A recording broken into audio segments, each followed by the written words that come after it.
Welcome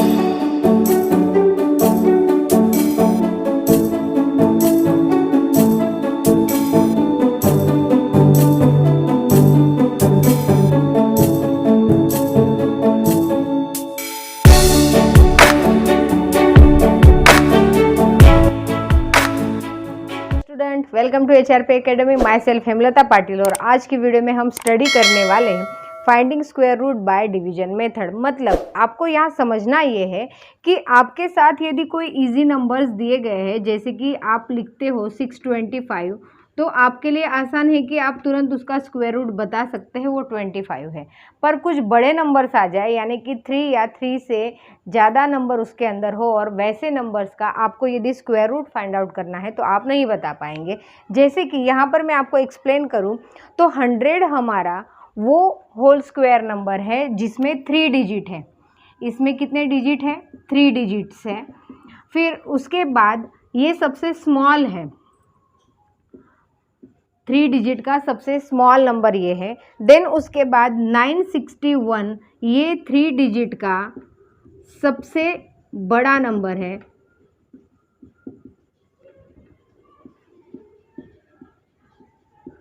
big square number हो गया ये सबसे बड़ा। और इसका जो स्क्वायर रूट है वो क्या है? 31 है। वैसे ही 100 का स्क्वायर रूट क्या है? 10 है। देन उसके बाद हम बात करेंगे तो ये नंबर जो है ये भी स्क्वायर नंबर है, बट ये कितने डिजिट का है? 4 डिजिट का है। और आपको ये सबसे छोटा नंबर है ये पता होना चाहिए, और ये 32 का स्क्वायर है। उसी तरह से 4 डिजिट का सबसे बड़ा ये है बिग नंबर और ये है स्मॉल नंबर। इस तरह से ये होल स्क्वायर नंबर है।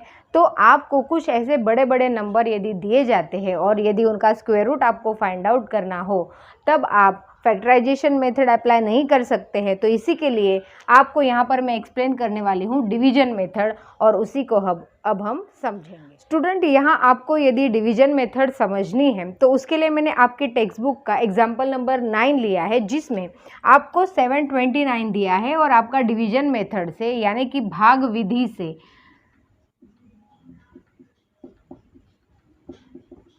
आपको इसका स्क्वायर रूट यानी वर्गमूल फाइंड आउट करना है। तो सबसे पहला स्टेप आपका क्या होगा कि आप इसे बार लगाएंगे, जैसे कि पीछे से 1s एंड 10s प्लेस में जो नंबर है उन्हें आप बार लगाओगे और जो एक सिंगल रह जाएगा उसे अलग से बार लगाओगे। इस तरह से आपको बार लगाना है, और बार लगाना आपका राइट हैंड से स्टार्ट होगा। देन उसके बाद आप डिवीजन मेथड अप्लाई करोगे, तो यहाँ पर लिखोगे 7 और 29 इस तरह से। अब यहाँ आपको सोचना इस तरह से, जैसे मैं आपको बताऊँ कि 2 मल्टीप्लाई बाय 2 करते हैं तो 4 आता है, उसी तरह से 3 मल्टीप्लाई बाय 3 हम करते हैं तो 9 आता है। अब आपको यहाँ पर 4 या 9 उसमें से कौन सा नंबर आप ले सकते हो ये सोचना है। तो यहाँ पर मैं यदि 2 लेती हूँ और 2 इंटू 2 में करती हूँ तो मुझे जो मिलता है वो मिलता है 4। और हम 9 ले नहीं सकते हैं। क्यों नहीं ले सकते हैं? क्योंकि 9 इज़ बिगर नंबर। तो यहाँ पर हमें वो नंबर लेना है जो 7 से या तो छोटा होगा या तो इक्वल होगा। इस बात का आपको ध्यान रखना है। देन इनके बीच में रेगुलरली आपको पता है सब्सट्रैक्शन होता है, तो वो आ जाएगा 3। देन नेक्स्ट आपकी पेयर आपको टोटली नीचे ड्रॉप में ले लेनी है। अब यहाँ पर आपने 2 लिया था तो इसी के अंदर हम 2 को क्या करेंगे? ऐड करेंगे, तो ये हमें मिल गया 4। अब स्टूडेंट केयरफुली समझिए तो आपको समझ में आएगा। यहाँ पर हमें ऐसा नंबर लेना है जिसे हम यदि रखते हैं, जैसे कि मैं आपको एक एग्जांपल दूँ। सपोज़ मैं यहाँ पर ये 4 है तो उसके साथ मैंने यदि 1 रखा, यहाँ 4 के साथ मैंने यदि 1 रखा और उसी 1 से मैं यदि मल्टीप्लाई करती हूँ तो मुझे 41 मिलता है। But 41 is not close to the 329।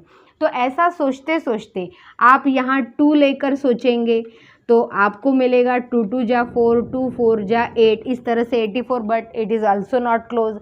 ऐसा सोचते सोचते हम यहाँ पर 7 के बारे में सोच के चलेंगे तो हमें शायद जवाब मिल जाएगा। तो यहाँ पर मैं 7 से मल्टीप्लाई करूँगी, इस तरह से आप देखते जाइए। तो 7 7 जा 49 रेज़ टू 4, 7 4 जा 28 और 4 उसमें ऐड करोगे तो 32 आपका आएगा। आप देख सकते हो गाइस कि यहाँ पर हमने 47 को जब 7 से मल्टीप्लाई किया है तो हमें मिला है 329। अब इनका जब हम सब्सट्रैक्शन करते हैं तो हमें क्या मिला है, 0 मिला है। इस तरह से आपको ये समझ में आ जाएगा कि यहाँ पर जब हमारा रिमाइंडर जो है यानी कि जिसे हम शेष कहते हैं वो यदि हमें 0 मिल जाता है तो आप ये कहोगे, और ये हमें कब मिला, जब हमने यहाँ पर 7 रखा था तब। तो इस तरह से यहाँ पर हम कहेंगे कि √729 इज इक्वल टू 27। इस तरह से आपको कोई भी जो नंबर दिया जाता है उसका स्क्वायर रूट मिल जाता है। देन इसी मेथड से हमें यहाँ पर मैंने जो सेकंड क्वेश्चन लिखा हुआ है वो भी सेम ऐसे ही सॉल्व करना है, तो आप इसे भी केयरफुली ध्यान दीजिए।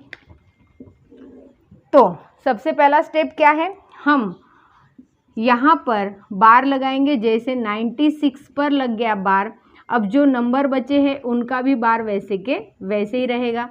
अब यहाँ इन्हें नोट करेंगे हम। तो अब आपको उसी तरह से सोचना है, जैसे 3 3 जा 9 होता है, देन 4 4 जा 16, तो हमें 3 लेना होगा, मीन्स 3 3 जा 9। अब यहाँ पर हम 3 को ऐड कर देंगे तो आपको यहाँ 6 मिलने वाला है। एडिशन करना होता है और यहाँ आप सब्सट्रैक्शन करते हो, तो 12 - 9 आप जब करोगे तो आपका होगा 3। यहाँ पर रिमेनिंग में क्या होगा, 3 होगा। देन उसके बाद 9 6 को आप नीचे ले लीजिए। अब इसी तरह से आप सोचिए कि 61 × 1 करेंगे तो क्या आएगा। ऐसा सोचते सोचते हम यदि यहाँ पर 66 × 6 करके देखते हैं तो हमें क्या मिलेगा, आप देखिए 6 6 जा 36 रेज़ टू 3, अगेन 36 एंड 3 यानी 39। तो गाइज आप देख सकते हो जब मैंने 66 को 6 से मल्टीप्लाई किया है तब मुझे 396 मिला है। इस तरह से यहाँ पर रिमाइंडर जो है हमें क्या मिल गया, 0 मिल गया। तो हम ये कह सकते हैं देयरफॉर, यहाँ पर हमने 6 लिया था तो यहाँ भी 6 लिखेंगे। इस तरह से 0 आने के कारण यहाँ पर आप लिख सकते हो √1296 इज इक्वल टू 36। तो यहाँ पर जो ऊपर जवाब आता है वो हमारा स्क्वायर रूट होता है। तो इस तरह से आप किसी भी दी गई बड़े से बड़े नंबर्स का स्क्वायर रूट फाइंड आउट करते हैं। तो इसे आप समझिए और नोटबुक में नोट करें। देन स्टूडेंट, नेक्स्ट आपका टॉपिक है 6.6 finding square root of decimal, यानी दशमलव का जो वर्गमूल आपको फाइंड आउट करना है वो आपको सीखना है। जैसे कि यहाँ समझने के लिए मैंने आपका एग्जाम्पल नंबर 13 लिया है, find the square root of 12.25। तो इसमें यहाँ पर सबसे पहले आपको जो बार लगाना होता है मैं आपको पहले ही बता चुकी हूँ। इस तरह से आप पहले बार शो करेंगे, देन उसके बाद आपको डिवीजन मेथड करनी है, मीन्स 12.25 इस तरह से नोट करेंगे। अब फिर से वही सोचना है कि हम यदि 3 लेते हैं तो यहाँ पर 3 × 3 यदि करेंगे तो 9 हमें मिलेगा, और यहाँ पर 3 को ऐड करना है तो हमारा आ जाएगा 6। देन इनका जब हम सब्सट्रैक्शन करेंगे तो 3 मिलेगा, नीचे होगा 25 एज यूजुअल। उसके बाद यहाँ पर ऐसा कौन सा नंबर हम ले ताकि हमें ये चीज़ मिले, तो जब वंस में 5 है तो हमें 5 के बारे में सोचना चाहिए। तो मैं लिखूँगी यहाँ 65 × 5 हम करेंगे तो 5 5 जा 25 रेज़ टू 2, देन 5 6 जा 30 एंड 2 मीन्स 32। तो 325 हमें यहाँ पर मिल रहा है, तो उसी को हम लिखेंगे। यहाँ पर आएगा आपका 5, और यहाँ हमने 5 लिया है तो उसे भी यहाँ डेसिमल के बाद के डिजिट हमने लिए हैं, इसीलिए यहाँ डेसिमल लग के होगा 5। तो यहाँ जवाब आएगा 325, मीन्स आपका रिमाइंडर क्या आ गया, 0 आ गया। इस तरह से आप यहाँ लिख सकते हैं √12.25 इज इक्वल टू 3.5। इस तरह से जो डेसिमल वाले क्वेश्चन भी आपके सामने यदि आते हैं तो डिवीजन मेथड अप्लाई करके आप ऐसे सॉल्व कर सकते हैं। सपोज आपको एक नंबर दिया जाता है 250 और ये कहा जाए कि अप्रॉक्सीमेट इसका स्क्वायर रूट क्या हो सकता है, तब आपको थिंक करना होगा। सबसे पहले आप ये सोचोगे कि आप यदि 10 का स्क्वायर करते हो तो वो आता है 100, और आप यदि 10 के जस्ट बाद 20 का स्क्वायर करते हो तो वो आता है 400, और ये जो 250 है वो 100 से बड़ा है और 400 से छोटा है। तो सबसे पहले आपको ये पता चल गया कि जब हम यहाँ पर 10 √10 250 और 20 सोचते हैं तो हमें 250 का स्क्वायर रूट ये पता चल गया कि 10 और 20 के बीच में है। फिर और थोड़ा क्लोज हम चलेंगे तो हमें पता है कि 15 का जब हम स्क्वायर करते हैं तो इजी मेथड आपको पता है, 5 square means 25, then 1 into 2 means 2, तो 225 इसका स्क्वायर है 15 का। और ये जो 250 है वो 225 से भी बिगर है, मीन्स हम नेक्स्ट ये सोचेंगे। देन नेक्स्ट आप सोच सकते हो कि 10 एंड 20 के बीच में हम लाएंगे 15 स्क्वायर मीन्स 225, देन उसके बाद यहाँ अंडर रूट में होगा और 15 के जस्ट बाद में कौन आता है, 16 आता है, तो हम 16 का भी स्क्वायर करेंगे तो वो हमें मिलेगा 256। अब आपको पता चल गया कि 250 जो है वो 225 एंड 256 के ज़्यादा क्लोज है, मीन्स हम कह सकते हैं कि under root of 250 is approximate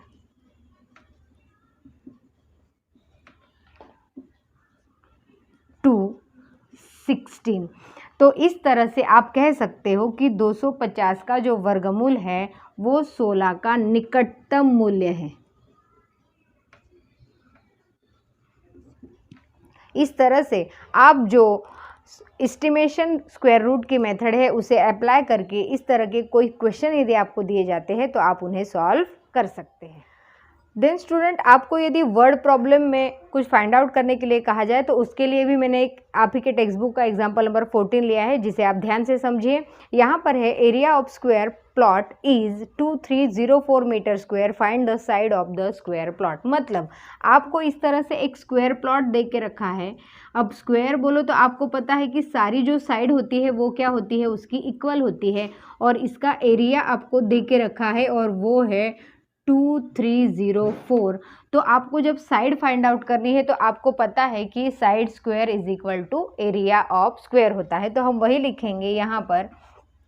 सबसे पहले आपको फॉर्मूले के अकॉर्डिंग यहाँ पर जब हम डिवीजन मेथड अप्लाई करने वाले हैं तो आप डायरेक्ट लिखेंगे 2304 को हम पीछे से यहाँ 2 पार्ट्स में और यहाँ 2 पार्ट्स में डिवाइड करेंगे। देन उसके बाद डिवीजन मेथड में 23 बार 04 बार। तो सबसे पहले आपको सोचना है कि यहाँ पर हम कौन सा अंक लें, तो 4 4 जा 16 होता है और 5 5 जा 25। तो 25 क्या है, बिगर नंबर है, इसीलिए हम यहाँ 4 लेंगे। 4 4 जा 16 और यहाँ पर 4 को ऐड करेंगे तो ये आपको एडिशन करने पर मिलेगा 8। देन यहाँ पर आपको अब क्या करना है, सब्सट्रैक्शन करना है।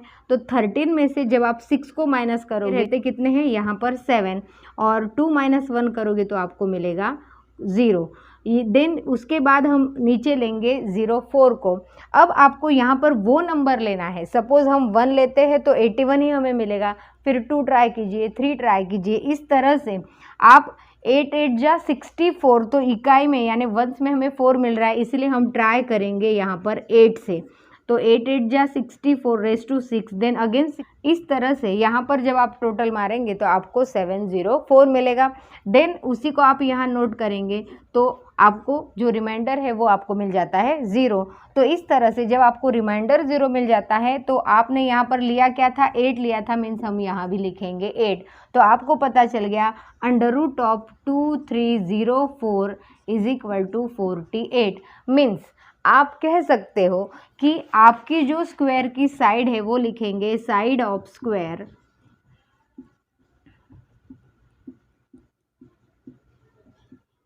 Is equal to 48 metre. इस तरह से आपको जो क्वेश्चन पूछा गया है उसका जवाब आप लिख सकते हैं। तो गाइज इसे नोट कर लीजिए। और आज की वीडियो में इतना ही। नेक्स्ट वीडियो में मिलेंगे हम न्यू टॉपिक के साथ, तब तक पढ़ाई करते रहिए।